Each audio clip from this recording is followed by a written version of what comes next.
You're welcome to go first. Okay. So this is the elevator speech video conference. Myself, Samantha Gale, and Matthew Lester are present. I will go first. So, hi, I'm Samantha Gale. I'm a certified 412 science teacher, presently teaching 10th and 11th grade biology students at Deer Park ISD.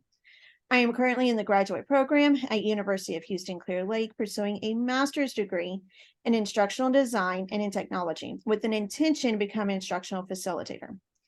As an educator, I develop and implement engaging lessons using a variety of hands-on activities and utilize various forms of technology to increase students' academic and social progress.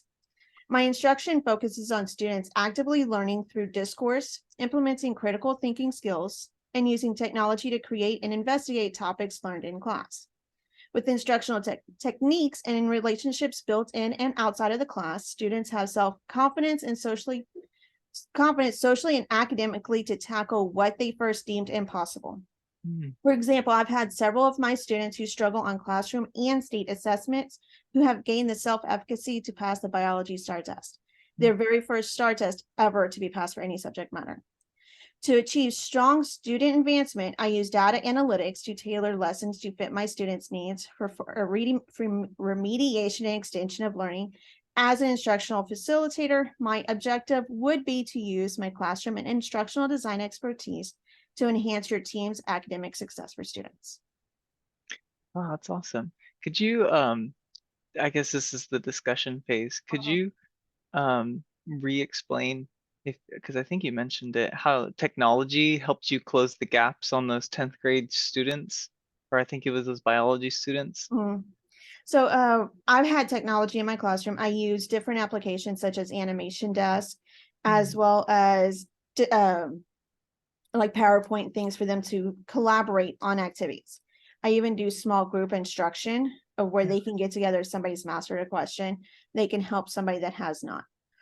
For example, the Animation Desk, they're able to create, I've used it for like the cell cycle method of where they draw a cell cycle out and they actually have to explain step by step what happens in each phase of that cell cycle. So when they're writing it and they're drawing it, they get two different types, a modality to help them concrete that information. That's awesome. That's awesome. Thank you. I think we'll get into it a little bit more after I do mine. So I'll go ahead and get started. Okay. My name is Matthew Lester, and I'm studying for a Master's of Science in Instructional Design and Technology. Right now, I'm looking for a summer 2024 internship as an instructional designer. I have a big desire to get into the corporate world and be in that role. I have experience designing trainings and evaluating performance in guest services, hospitality, middle school, and high school. I'm certified as a 7th through 12th grade English language arts teacher. But this wide variety has challenged me to improve trainings with technology and analyze data, whether it's for Space Center Houston, Chick-fil-A, or K through 12 education. I'm starting this fall as a 10th grade English teacher at Tomball Memorial High School. So I hope to take those same skills outside of the classroom and bring those real world applications into that English language arts classroom, because I have that sort of training experience that's not just classroom oriented. That's all. Nice. First off, congratulations on your position at Tomball. Thank you. Can you elaborate a little bit more on your experience with development of the design aspect? Yeah, I mean, it goes with my first student teaching placement. It was at Westchester Academy in Spring Branch ISD. That's their IB campus. So I got firsthand experience with that problem solving, international mindset learning approach. And it meshed really well with my training. I was a trainer at the time at Space Center Houston, where we have all these international people come in. And so I'm having to train my trainees on how to interact with this international population. So in the classroom, I was getting the international mindset with the student teaching at Westchester. And then on the same hand, I was training people at Space Center Houston to have that same sort of mindset and to be able to approach problem solving. And that kind of defined the teaching experience going forward.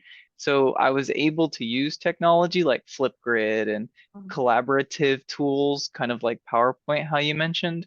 But this past school year with Memorial Middle School, I got really good with Google Drive and how to get my students to collaborate in things like Google Docs. And next thing you know, I had seventh graders creating tables in Google Docs so that they could allocate their talent and what they were going to be able to pull off.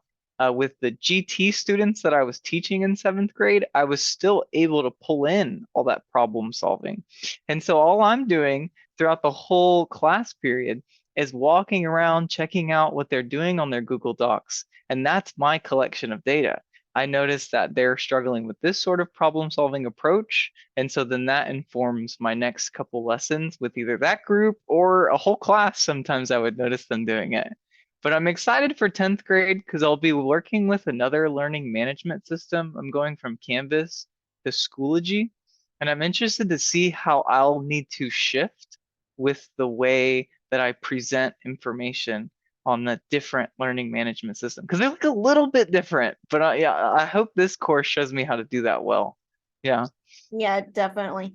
Um, I think that is amazing. I have not had in my classroom specifically, I get to develop for my own students and I watch how they present. And Yeah. I'm able to go with different professional developments and watch my colleagues and Mm, how they've developed. But I yeah. haven't gotten to that extent. And that's one thing I'm grateful for this degree plan is because you're Yeah. able to design and create, which I'm actually getting to more and more. And that's why for instructional facilitator, you're in the Mm, classroom helping the teachers develop, especially for those that don't have that experience. right. That's Because a awesome. lot of the teachers, they're not instructional designers. I've only Mhm. come about it by chance Yeah. because of my students and watching them and knowing what we've been doing and what they've done throughout the years is not working. So I'm having to Mm, watch and tailor the lessons, like you said, from one class to another, or even from day to day, depending on what they need. yeah. Yeah. It's sometimes like you're in that position where you're like, why am I teaching you this technology skill? This isn't even like part of my Yeah. But they really do crave it. And you can tell that at least with students, right, K through 12, it's a Mhm. huge need for them to be able to go into the workforce and to be Mhm. able to have those technology skills because it's expected. Yes. What's one thing I've watched students and we have one-to-one iPads. They don't have the keyboard automatically with it. So I'm Right. watching them on the screen and they just like type, and I'm like, oh my gosh, that That's reminds me of hard. my 70-year-old mom. Crap, I need to teach how to actually use a proper keyboard. That's So, awesome. yeah, Well, we've been sweet. working on that. So, okay, as we get through, do you feel like there's anything that I can improve on? Because I know you're going to Um, put it in your analysis. right. Yeah, I'll definitely make sure to type some stuff up, but my initial thought, I guess it's not very well thought out. It's kind of I'm just throwing it out. I realized that my elevator speech was a lot shorter than yours, and you did a great job pulling out these really concrete examples, and I really got to feel Mhm. where you're coming from. But I think with the elevator speech, it's a way to hook somebody. Mhm. And part of the instructions said like 80 to 90 words or 25 to 30 seconds. And so maybe finding a way to condense those really amazing examples that you have to where as soon as you finish your elevator speech, they're going to ask exactly about that. And then you'll be able to really reel them in into a conversation because they might just say, "Oh, the elevator's here, bye." You know. Yeah. But so that's my first initial thought. It's not very well communicated, but I hope to be able to type it up in a more No, I manner can. to where you can Yeah. reflect on it. And that's where I was struggling with the instructions a little bit of Yeah, she wanted to be a sell speech, but in a way it was kind of right. how far do you want me to go into the sell speech? Yeah. Say 30 seconds, but then pretend like you're going into an interview. It's like, Yeah.